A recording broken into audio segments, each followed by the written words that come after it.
మీరందరూ కూడా ఈ ప్రాంతానికి రామాయపట్నం పోటీ రావడం మనందరికి కూడా ఒక అదృష్టంగా నేను భావిస్తా ఉన్నా.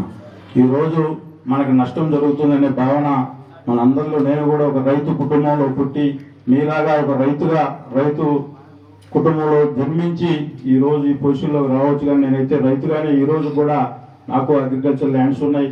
మనకి ఆ రైతులకి ఆ పొలం పట్ల ఎటువంటి అనుభూతి ఉంటుందో అందరికీ కూడా తెలిసిన విషయం. అయినా కూడా మన ప్రాంతానికి ఒక మంచి పరిశ్రమ వస్తూ ఉంది. దానికి మనం సపోర్ట్ చేయాల్సిన బాధ్యత మనకు కూడా ఉంది. భావి తరాలు కూడా మీ పిల్లలకి మీకు ఏం కావాలనేది గవర్నమెంట్ నుంచి మీరు ఏవైతే ఎక్స్పెక్ట్ చేస్తున్నారో అవన్నీ కూడా మీరు గ్రీవెన్స్ రూపంలో అందిస్తే గౌరవ ముఖ్యమంత్రి గారికి ఇవన్నీ కూడా తీసుకొని పోతాం. గత ప్రభుత్వంలో అలా కాకుండా బుల్డోజ్ చేసే పరిస్థితి అయితే ఎలాంటి పరిస్థితి ఉండదు.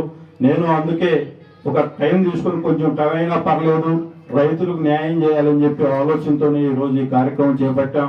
మీరు గ్రామాల్లో కూడా ఏవైతే ల్యాండ్ అక్విజిషన్ అయిన తర్వాత మనకు వచ్చే ప్రైసు గౌరవ ముఖ్యమంత్రి గారి దగ్గరికి తీసుకెళ్తాం. కలెక్టర్ గారు మేము కూడా నివేదిక రూపంలో సమర్పిస్తాం. మీ గ్రీవెన్స్ అంతా కూడా